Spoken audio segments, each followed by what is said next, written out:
அனைவருக்கும் அன்பு வணக்கம். சமீபத்தில் ஒரு கொடூரமான வீடியோ நீங்கள்லாம் கூட சோஷியல் மீடியாவில் பார்த்துருப்பீங்க அப்படின்னு நினைக்கிறேன். வடமாநிலத்தை சார்ந்த ஒரு புலம்பெயர் தொழிலாளர், மைக்ரண்ட் ஒர்க்கர். அவர் ட்ரெயினில் வந்திருக்காருங்க. அப்போ சில சின்ன பசங்க சுற்றி நின்று ரீல்ஸ் போடுறோம் அப்படின்னு சொல்லிட்டு அவருக்கு கழுத்தில் கொண்டு போய் கத்தியை வச்சுக்கிறாங்க. உளம் பெருசாகுது அந்த கத்தி. யாராக இருந்தாலும் நம்ம கழுத்தில் ஒருத்தர் கத்தி வைக்கிறார் அப்படின்னு சொன்னால் கோவம் வரத்தானே செய்யும். அவர் தட்டி கேட்டிருக்காரு போல இருக்கு, நாங்கள் என் கழுத்தில் கத்தியை வைக்கிறீங்க அப்படின்னு. அங்கே பிரச்சனை ஆரம்பிச்சிருக்கு. அதுக்கப்புறமா அவரை கண்ணா பின்னான்னு வெட்டியிருக்காங்க. அவரை கொண்டு ஆஸ்பத்திரியில் சேர்த்துருக்காங்க. காவல்துறை இப்போ அந்த பசங்களை கைது செய்திருக்கின்றார்கள். அதில் ஒரு பையனுக்கு ஜாமீன் கொடுத்திருக்கிறார்கள் அப்படின்னு தமிழக அரசாங்கத்தின் செய்தி கூறுகின்றது. அதைத்தான் இந்த செய்தி கூறுகின்றது. இந்த வீடியோ ஷேர் பண்ணாதீங்க, அது ரொம்ப சென்சிட்டிவ் நேச்சர், அதனால் சோஷியல் மீடியாவில் இதை பகிர வேண்டாம் அப்படின்னு தமிழக அரசாங்கம் சொன்னதாகவும் இந்த செய்தி கூறுகின்றது. என்றைக்குமே நாம் அது மாதிரிலாம் ஷேர் பண்ண மாட்டோம். இன்றைக்கும் நாம் அதை பண்ண போகிறதில்ல. ஏன்னா சமூக பொறுப்பு அப்படின்றது மற்றவங்க சொல்லி வரக்கூடாது, தானாக வரணும். அதை தான் நம்ம இன்னி வரைக்கும் ஃபாலோ பண்ணிகிட்ருக்கோம். இதில் அந்த செய்தியை பாருங்கள். இங்கே வெளி மாநிலத்தவர்களுக்கு பாதுகாப்பான சூழல் நிலவுகிறது அப்படின்றாங்க. கரெக்டு. சமீபத்தில் நடந்த சம்பவம் அப்படின்னு ஒரு வார்த்தை வருது.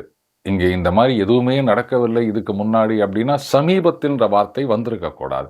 இங்கே இந்த மாதிரி எதுவுமே நடந்தது கிடையாது, இதுதான் முதல் தடவை அப்படின்னு சொல்லியிருந்தா அது வேற விஷயம். ஆனால் சமீபத்தில் நடந்த சம்பவம்னு போது அப்போ சமீபத்துக்கு முன்னாடி இந்த மாதிரி தாக்குதல்னு இல்லை, அவர்களுக்கு எதிராக இந்த அவதூறு மாதிரி பேசுறது, டெரோகேட்ரியா சித்தரிப்பது, இந்த மாதிரி விஷயங்கள்லாம் நடந்திருக்கா அப்படின்னா நிறைய காலகட்டங்களில் நடந்திருக்கு. பெரிய பெரிய பதவிகளில், கட்சி பதவிகளில் இருக்கிறவங்களே இந்த மாதிரி பேசியிருக்கிறதெல்லாம் நம்ம பார்த்துருக்கோம். அவங்கள டெராகேட்ரியாக சொல்கிற டேம் வடக்கன்ஸ் அப்படின்னா என்ன அர்த்தம்னா, அவங்கெல்லாம் வட இந்தியாவிலிருந்து வருகின்றார்களாம். அவங்க ஊரில் சோத்துக்கே வழி இல்லை, படிப்பே கிடையாது, பின்தங்கிய மாநிலங்கள், வேலை வாய்ப்பு கிடையாது, தொழிற்சாலை கிடையாது, அதனால் எல்லாவற்றிலும் முன்னேறி இருக்கின்ற தமிழகத்துக்கு அவர்கள் படையெடுத்து வருகின்றார்கள் அப்படின்னு. சரி, இப்போ வடக்கன்ஸ் அப்படின்னு சொல்கிறீங்களே, தமிழகத்தில் இருக்கின்ற ஏராளமான IAS IPS அதிகாரிகள் வட இந்தியாவிலேருந்து வந்தவர்கள். அவங்க முன்னாடி போயிட்டு ஹலோ யூ ஆர் அ வடக்கன் அப்படின்னு சொல்ல முடியுமா அவங்களால? இல்லைங்க, நாங்கள் அவங்களெல்லாம் சொல்லலை, இந்த பொழப்பு தேடி வரவங்களை மட்டும்தான் சொல்கிறோம் அப்படின்னு சொன்னால், அப்போது ஏழை மக்களை குறி வச்சு நீங்கள் இழிவாக பேசுகிறீங்க அப்படின்றது புரியுதா? ஒருத்தர் நல்ல செல்வாக்கா ஒரு தொழில் செய்கிறாரு, இல்லை நல்ல பதவியில் இருக்காரு அப்படின்னா அப்போல்லாம் நாங்கள் ஒரு வடக்கன்ஸும் சொல்ல மாட்டோம். வேலை தேடி இங்கே வந்தால் ஏய் வடக்கன்ஸ் அப்படின்னு நாங்கள் கிண்டல் பண்ணுவோம். அப்படின்னா காசு இல்லாத ஏழைனா உங்களுக்கு அவ்வளோ இலக்காரமாக போச்சு. அதே பதவியில் இருக்கவங்க பணக்காரங்க அப்படின்னா பம்மின்னு போயிடுவீங்க. இதுதான் அவங்க தைரியமா? சரி, வடக்குலேருந்து ஏராளமான பேர் இங்கே வேலை தேடி வருகின்றார்கள். ஆனால் பீகார்லேருந்து எத்தனை IAS IPS அதிகாரிகள் உருவாகின்றார்கள் தெரியுமா ஒவ்வொரு வருஷத்துக்கும்? எப்படிங்க, ஒன்றுமே இல்லாத மாநிலம் அப்படின்னு சொல்லிட்டு அங்கேருந்து அத்தனை அதிகாரிகள் வராங்க அப்படின்னா எங்கேயோ உதைக்குது இல்லை? இன்னைக்கு இந்த வடக்கிலிருந்து வந்த புலம்பெயர் தொழிலாளர்கள் இவர்களை இழிவாக பேசுவது அப்படின்றது காமெடியாக பார்க்க ஆரம்பிச்சிட்டாங்க. இதில் என்னங்க தப்பு இருக்கு? ஒரு நாட்டுக்குள்ளே தானே வேலை தேடி வராங்க. இதே பங்களாதேஷ்லேருந்து வந்தவங்களெல்லாம் திருப்பூர் மாதிரியான இடங்களில் அரெஸ்ட் பண்ணியிருக்காங்க. அதில் ஒருத்தர் வீடு கட்டி வாடகையே விட்டுருந்துருக்காரு. அவங்கள யாரும் பங்களாதேஷி அப்படின்னு சொல்கிறது கிடையாது, ரோஹிங்கியான்னு சொல்கிறது கிடையாது. அப்போ வெளிநாட்டிலேருந்து ஒருத்தன் திருட்டுத்தனமாக நம்ம ஊருக்குள்ளே இங்கே ஒரு சிலர் இந்த மாதிரி சட்டவிரோதமாக வந்தவங்க ஆதார் கார்டு ஓட்டர் கார்டு வாங்கினதெல்லாம் நடந்திருக்கு. அவங்களெல்லாம் நாங்கள் ஒரு வார்த்தை பேச மாட்டோம். ஆனால் சொந்த நாட்டிலேயே ஒரு மாநிலத்திலேருந்து இன்னொரு மாநிலத்துக்கு வேலை தேடி வந்தால் நாங்கள் இந்த மாதிரி அசிங்கப்படுத்துவோன்னு சொன்னால் அவங்கள நாம் அசிங்கப்படுத்தலை, நாமே அசிங்கப்படுத்தினுக்கிறோம். இதில் ஊடகங்கள்லாம் என்ன சொல்லியிருந்தாங்கன்னா, அவங்க ஏதோ சாப்பிட்டுருந்தாங்க அப்படின்னு. ஆனால் இந்த செய்தியில் அந்த மாதிரி எந்த குறிப்பும் இல்லை. கார்த்தி பி சிதம்பரம் அவர் என்ன சொல்லியிருக்காரு, இந்த புள்ளிங்கோ கலாச்சாரம் இது ஒழிக்கப்பட வேண்டும் அப்படின்னு சொல்லியிருக்காரு. இந்த புள்ளிங்கோன்ற வார்த்தை சமீப காலமாக நிறைய அடிபட்டு வருகின்றது. ஆனால் அது பாருங்கள், இப்படியெல்லாம் நீங்கள் சொல்லக்கூடாது. இது எப்படி சொல்கிறது அப்படின்னா, அந்த ஹேர் ஸ்டைல், அதை கண்ணாபின்னான்னு இப்படி அந்த செந்தில் ஒரு படத்தில் புலிக்குட்டி பூனைக்குட்டின்னு 3 பேர் வருவாங்க இல்லையா, அந்த மாதிரிலாம் வச்சுக்கிறது, கலர் கலராக பெயிண்ட் அடிக்கிறது அப்படின்ற போகிறவங்கள புள்ளிங்கோ அப்படின்னு சொல்கிறது தான் இப்போ ஒரு வழக்கமாக இருக்கின்றது. இதில் அந்த ஊடகவியலாளர்கள்னு சொல்லிக்கிறவங்க, ஆஹா என்ன அழகாக முட்டு கொடுக்குறாங்கப்பா. இதே மற்ற காலகட்டங்களில், அதாவது அதிமுக ஆட்சியில் இருக்கும்போது நடந்த விஷயங்கள் அண்டு இப்போ கூட பார்த்தீங்கன்னா பாஜக மாநிலங்களில் நடக்கின்ற சட்டம் ஒழுங்கு பிரச்சனைகள், அதெல்லாம் பற்றி கருத்து சொல்லும்போது, அரசாங்கம் இப்படி இருக்குது, அந்த ஆட்சி சரியில்லை, முதலமைச்சர் சரியில்லை அப்படின்னு சொல்லிட்டு, இங்கே நடக்கும்போது பார்த்தீங்களா, இந்த பசங்களுக்கெல்லாம் இந்த மாதிரி தைரியம் வந்துச்சு, இவங்களுக்கெல்லாம் வந்து கடுமையான எக்ஸம்ப்ளரி பனிஷ்மெண்ட் இப்படின்னு மூத்த பத்திரிகையாளர்கள்லாம் சொல்லின்னுக்கிறாங்க. எப்பட்றா ஒரு விஷயத்துக்கு கருத்து சொல்லணும் அப்படின்னா, அந்த விஷயத்தை பற்றி சொல்றது கிடையாது. யார் ஆட்சியில் இருக்கிறாங்க, எந்த கட்சி இருக்குது, இதை பற்றி தான் வந்து நீங்கள் கருத்து சொல்றது அப்படின்னா, உங்களை எல்லாம் மூத்த பத்திரிகையாளர்கள் இந்த உலகம் இன்னும் நம்பினுக்குது. எங்களை தான் வர சொல்லணும், உங்களை இல்லை. இதில் ஒரு பிரபல திரைப்பட இயக்குனர் நினைக்கிறேன், அந்த ஐடி அப்படி தான் தெரியுது. அவர் என்ன சொல்கிறாரு, இந்த இந்த மருந்து பழக்கம், அதுக்கப்புறமா சமூக ஊடகங்களில் சாதி மத தாதாயிச ஆமாம் இதையெல்லாம் ப்ரமோட் பண்ணின்னுக்கிறாங்களாம், இதெல்லாம் வந்து கடுமையாக தடுக்க வேண்டும், நடவடிக்கை எடுக்க வேண்டும் அப்படின்னு என்னென்னவோ சொல்லிக்கிறார். இது எப்படி மல்லாக்கப்படுத்துக்குன்னு எச்ச துப்பின்னுக்கிறாரு அவரு. இந்த மாதிரியான கலாச்சாரத்தை ஆம்பிளிஃபை பண்ணி ஹைலைட் பண்ணது முழுக்க முழுக்க தமிழ் சினிமா. இந்த மாரின்னு நினைக்கிறேன், அந்த படத்தில் ஹீரோயின் வந்து ஒரு பொறுக்கி மொள்ள மாதிரி முடிச்சவைக்கு அவனை போய் லவ் பண்ணுவாங்க. ஒரு போலீஸ் இன்ஸ்பெக்டரு அவரை வந்து ஒதுக்கிடுவாங்க. என்ன காரணம் அப்படின்னு கேட்டால், அந்த ஹீரோயின் கடைசியில் சொல்லுவாங்க, நல்லவனை நம்ப முடியாது, ஏன்னா அவன் எப்போ ஒன்றா கெட்டவன் ஆயிடுவான். ஆனால் கெட்டவனை நம்ம நம்பி காதலிக்கலாம், ஏன்னா அவன் திருந்தி என்னைக்காவது நல்லவன் ஆவான் அப்படின்னு. எப்பேற்பட்ட தத்துவத்தை சொல்லிக்கிறாருங்க. இந்த சினிமாவில் இன்னைக்கு சொல்கிறாங்கல்ல, நாங்கள் ஒரு நல்ல மெசேஜ் சொல்லிக்கிறோம்னு, இதுதான் அந்த மெசேஜ். இப்போது இந்த திரைத்துறையில் இருக்கவங்கெல்லாம் இந்த மெசேஜை பார்த்துட்டு, ஏன்னா மக்களுக்காக தானே படம் எடுக்கிறீங்க, அப்போ மக்களுக்கு தானே இந்த மெசேஜை சொல்கிறீங்க, கெட்டவனை நீங்கள் நம்பலாம், அவனை லவ் பண்ணலாம், கல்யாணம் பண்ணிக்கலாம் அப்படின்னு. அப்போ அந்த திரைத்துறையில் இருக்கவங்கெல்லாம் வந்து அவங்க வீட்டு பெண்கள் இந்த மாதிரி வந்து நாங்கள் கெட்டவனை நம்புகிறோம்னு சொன்னால் சும்மா இருப்பாங்களா? ஒரு திரைப்பட இயக்குனர் அவருடைய மகள் வந்து ஒரு அசிஸ்டன்ட் டைரக்டர்னு நினைக்கிறேன், திரைத்துறையை சார்ந்த ஒருத்தரை லவ் பண்ணுறாருன்னு சொன்ன உடனே அப்படியே கண்ணீர் விட்டு கதறுகிறார், என் மகளை என்னிடம் கொடுத்து விடுங்கள் அப்படின்றாரு. ஏங்க காதல் காதல்னு உருகி உருகி படம் எடுக்கிறீங்க, காதலியை தேடி போய் பல வருஷம் கழிச்சு போயிட்டு கல்யாண பத்திரிகைலாம் குத்துட்டு வரீங்க, அப்படி இருந்துச்சு உங்கள் வீட்டில் காதல் பண்ணால் அதை ஏங்க ஒத்துக்க மாட்டேன்றீங்க? அதுவும் அவர் திரைத்துறையை சார்ந்தவர் அப்படின்போது நம்ம இண்டஸ்ட்ரியில் இருக்கிறாருப்பா அவர் அப்படின்னு சந்தோஷப்பட வேண்டாமா? அப்போ அந்த காதலெல்லாம் ஊர் மக்களுக்கு தான், உபதேசம்லாம் ஊர் மக்களுக்கு தான், இதை பார்த்து நீங்கள் கெட்டு குட்டிச்சவராக போங்க. ஆனால் எங்கூட்டில் இதெல்லாம் நடக்கக்கூடாது. தாதாயிசத்தை அரசாங்கம் ஒழிக்க வேண்டுமா? ஏன் சினிமாவில் நீங்கள் ஒழிக்க மாட்டீங்களா? ரத்த கிளறி எந்த அளவுக்கு கொடூரமாக காமிக்க முடியுமோ அந்த அளவுக்கு நீங்கள் வேற லெவல் அடுத்த லெவல்னு யோசிச்சு ரூம் போட்டு யோசிச்சு இந்த மாதிரிலாம் நீங்கள் சினிமாவில் காமிச்சு போட்டு, பொறுக்கி மொள்ள மாதிரி இவன் தான் ஹீரோ அப்படின்னு காமிச்சு போட்டு, அப்புறம் தாதாயிசத்தை அரசாங்கம் ஒழிக்க வேண்டும்னா அரசாங்கம் என்ன பண்ணுவாங்க? கலைஞர்களுக்கு சமூக பொறுப்பு வேண்டும், இதுக்கு பேர் தான் சமூக பொறுப்பா? இவங்க ஊருக்கு உபதேசம் பண்ணுறாங்க. காரணம் எல்லாம் நாம தான். சினிமாக்காரங்க அப்படின்னா மைக்கை கொண்டு போய் நீட்டுறது, அவங்க கருத்து சொன்ன உடனே ஆஹா ஓஹோன்னு ஃபயர் விட்டுன்னு தெரியறது, உடனே அடுத்தது நீங்கள் அரசியலுக்கு வருவீர்களா? வைத்த வலி குணமாகலை அப்படின்னு சொன்னால் இந்த டாக்டர் சரியில்லைன்னா இன்னொரு டாக்டர்கிட்ட தான் போனமே தவிர ஒரு பிளம்பர்கிட்டயோ இல்லை ஒரு டெய்லர்கிட்டயோ இல்லை ஒரு என்ஜினியர்கிட்டயோ போகக்கூடாது. அந்த தப்பை தானே நாம் பண்ணிக்கிறோம். அதனால தான் இவங்க இஷ்டத்துக்கு கருத்துன்னு எதையோ சொல்லினுக்கிறாங்க. சொந்தமாக எதுவும் யோசிக்கிறதே கிடையாது போலுக்கு. நம்ம படத்தில் என்ன காமிக்கிறோம்? கத்தி அருவா வெட்டு குத்து ரத்தம் இல்லாமல் நம்ம படமே எடுக்கிறது கிடையாது இனி பாதி படத்துக்கு மேலே. அப்புறம் நம்ம வந்து தாதாயிசத்தை ஒழிக்க வேண்டும்னா அதை உருவாக்கினதே நீங்கள் தானே. டான் அப்படின்னா அதுதான் கெத்து. ஒரு காலத்தில் எம்ஜிஆர் சிவாஜி காலத்துலலாம் பார்த்தீங்கன்னா ஹீரோ அப்படின்னா அவர் வந்து எந்த கெட்ட பழக்கமும் கிடையாது. அட்லீஸ்ட் சிவாஜியாவது சிகரெட் பிடிக்கிற மாதிரி நடிப்பார். எம்ஜிஆர் வந்து அந்த மாதிரியெல்லாம் நடிக்கவே மாட்டார். ஒரே ஒரு படத்தில் தான் வந்து தண்ணி அடிக்கிற மாதிரி ஒரு சீனில் வந்தார். வேற எங்கேயுமே அவர் இந்த மாதிரி பண்ணது கிடையாது.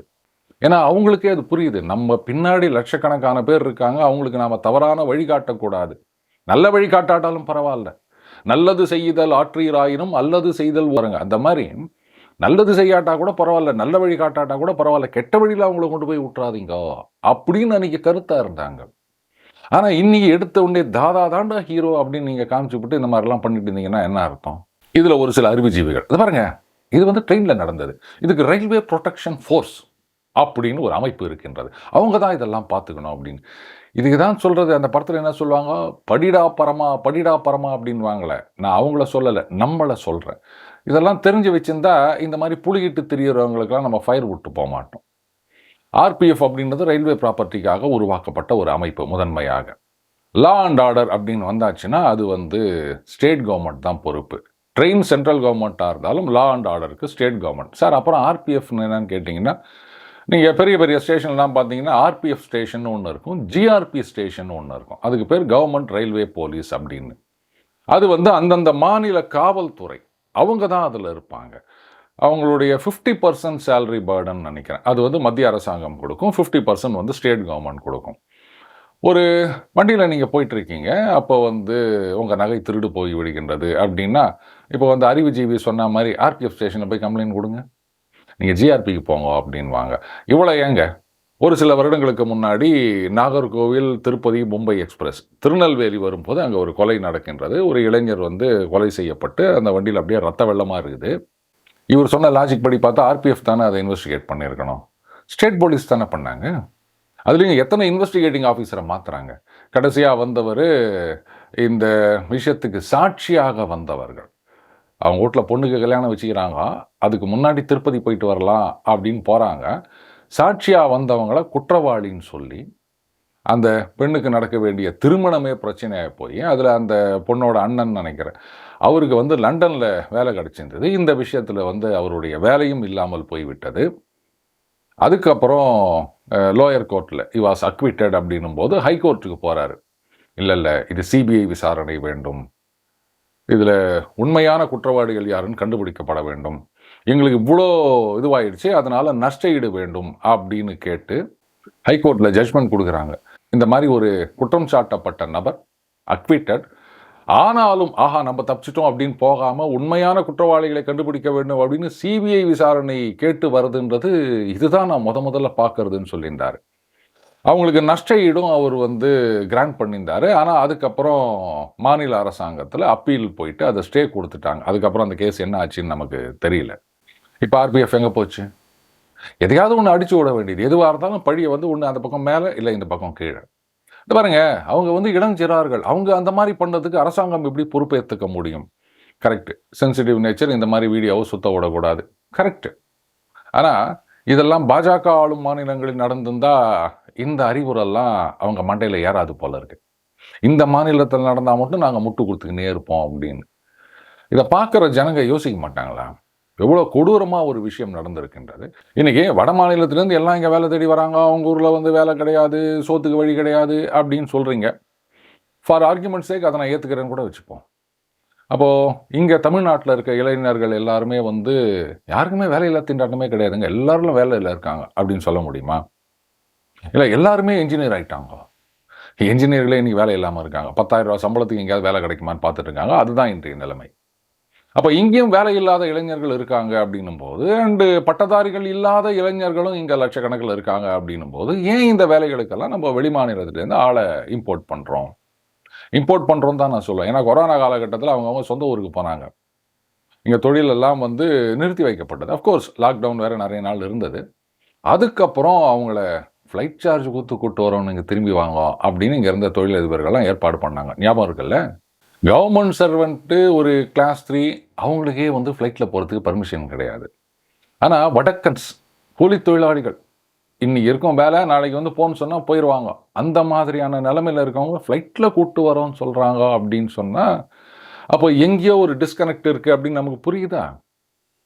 அதில் ஒரு தொழிலதிபர் ரொம்ப அழகாக சொன்னார், இதை பாருங்கள், அங்கேருந்து வரவங்க மாங்குன்னு வேலை செய்கிறாங்க, எந்த பிரச்சனையும் பண்ணுறதில்ல. ஆனால் இங்கே இருக்கவங்கள வேலைக்கு வச்சோன்னா ஒரு வாரம் வராங்க, அதுக்கப்புறம் சம்பளம் கட்ச உடனே டாஸ்மாக் வாசலில் போயிடுறாங்க, வருது கிடையாது, அப்படியே வந்தாலும் லேட்டாக வருது, ஒழுங்காக வேலை செய்கிறது கிடையாது. இப்படி இருந்தால் நாங்கள் எப்படி தொழில் நடத்துறது?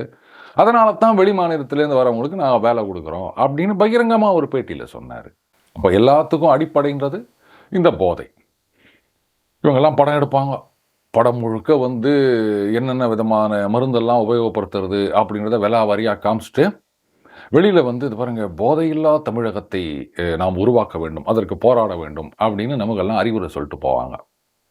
என்னங்க நீங்கள் இந்த மாதிரி படம் எடுக்கிறீங்களா அப்படின்னு கேட்டால், இல்லைங்க அதான் கட்சியில் அந்த மருந்து விற்கிறவங்களாம் அரெஸ்ட் பண்ணிடுறாங்க, அவங்களெல்லாம் ஜெயிலில் போட்டுடுறாங்க, ஆர் அட்லீஸ்ட் ஹீரோ அவங்களெல்லாம் போட்டு தள்ளிடுறாரு அப்படின்னு நாம் காமிக்கிறோமே, இதெல்லாம் நீங்கள் பார்க்கலையா? இதில் வேற ஒரு உச்ச நட்சத்திரத்தை வச்சு படம் எடுக்கிறாங்க. அதில் அவர் சொல்கிறாரு, அதாவது கொலை பண்ணுவாராம், கொள்ளை அடிப்பாராம், ஆள் கடத்தல் செய்வாராம், ஆனால் இந்த மருந்து பெண்கள் இந்த விஷயத்தில் மட்டும் நம்ம தலையிடக்கூடாது அப்படின்னு. அப்போ இதுதான் பாவம். கொலை பண்ணுறது, மற்ற விஷயங்கள்லாம் வந்து அதெல்லாம் என்னங்க, அதெல்லாம் சாதாரணமான விஷயங்க.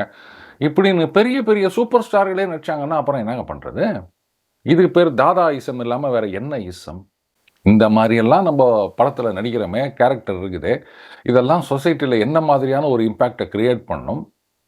இதில் வந்து பாருங்க, இந்த இளம் குழந்தைகளிலிருந்து வயசானவர்கள் வரைக்கும் அவருக்கு ரசிகர்கள் அப்படின்னு சொல்கிறாங்க. அப்போ அந்த குழந்தைகள் மனசில் என்ன மாதிரியான ஒரு நஞ்சை விதைக்கும் அப்படின்னு யோசிக்க வேணாமா? அப்புறம் கலைஞர்களுக்கு சமூக பொறுப்பு வேண்டும் அப்படின்னு மட்டும் சொல்லிக்கிறீங்க. ஏன் கலைஞர்களுக்கு மட்டும்தான் சமூக பொறுப்பு வேணுமா? ஆட்டோ ஓட்டுறவங்க, bus conductor, government servant, doctor, engineer இவங்களுக்கெல்லாம் வேணாமா அப்படின்னு நான் திருப்பி திருப்பி கேட்டு வந்தேன். இப்போ தான் எனக்கு புரியுது. பசித்தவனுக்கு உணவு வேண்டும். கரெக்ட்டா?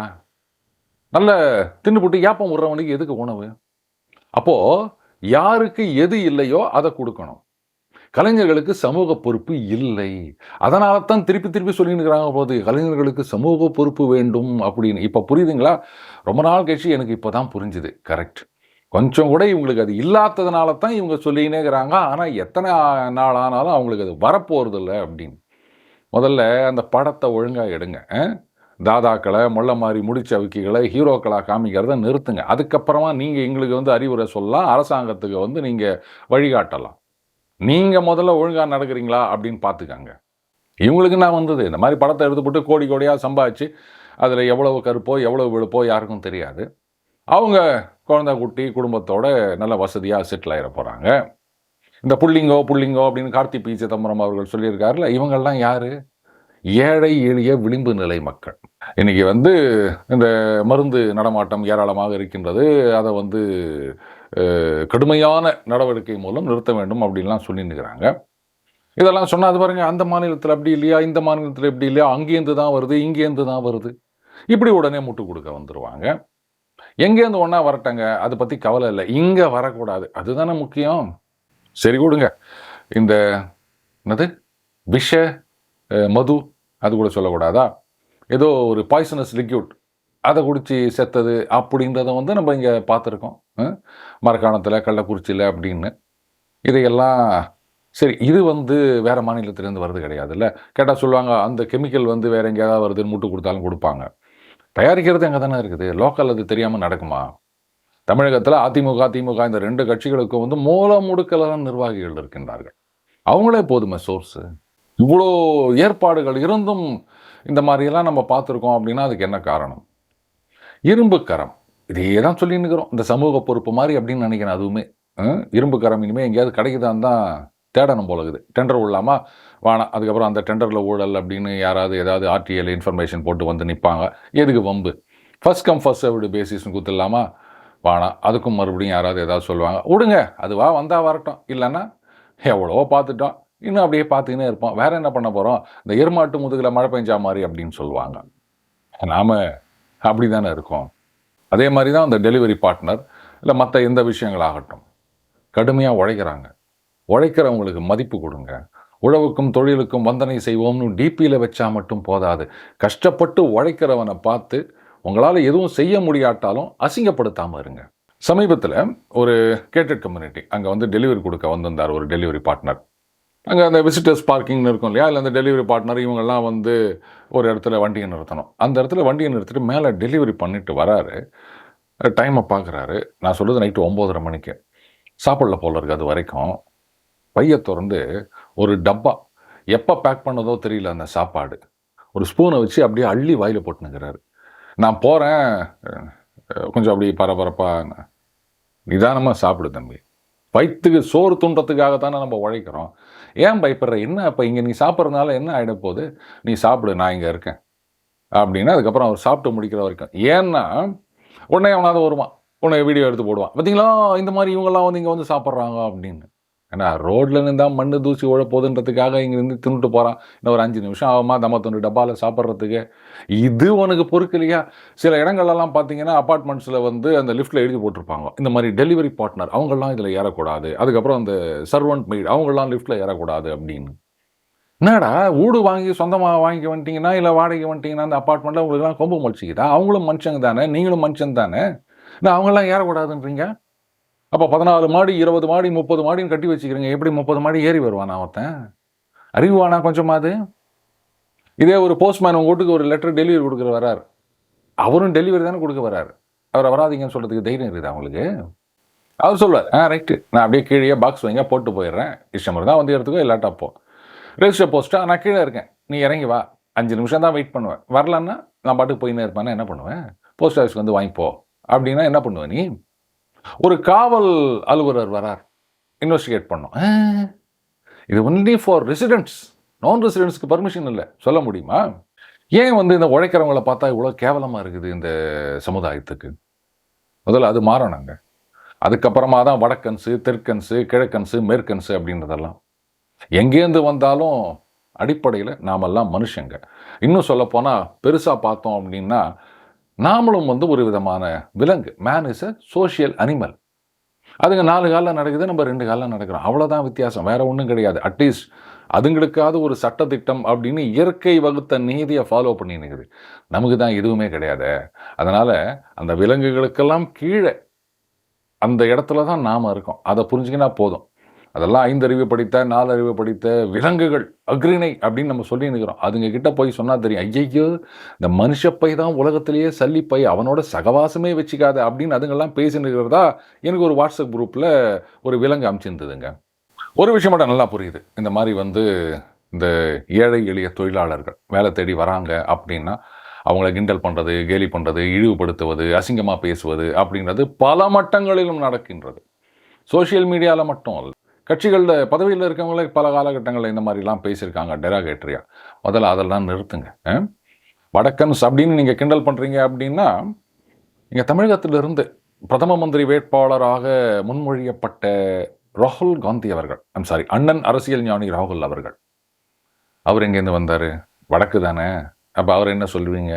ஏன் நம்ம ஊர்லேயே திராவிட மாடல்லேருந்து இவர் தான் பிரைம் மினிஸ்டர் அப்படின்னு ப்ரொஜெக்ட் பண்ணியிருக்கலாம், சரி கொடுங்க அடுத்த எலெக்ஷனில் பண்ணலாம் அப்படின்றீங்களா? கரெக்ட், செஞ்சுருவோம். எவ்வளோ செஞ்சிட்டோம், இதை செய்ய மாட்டோமா? மீண்டும் அடுத்த சந்திப்போம். வணக்கம்.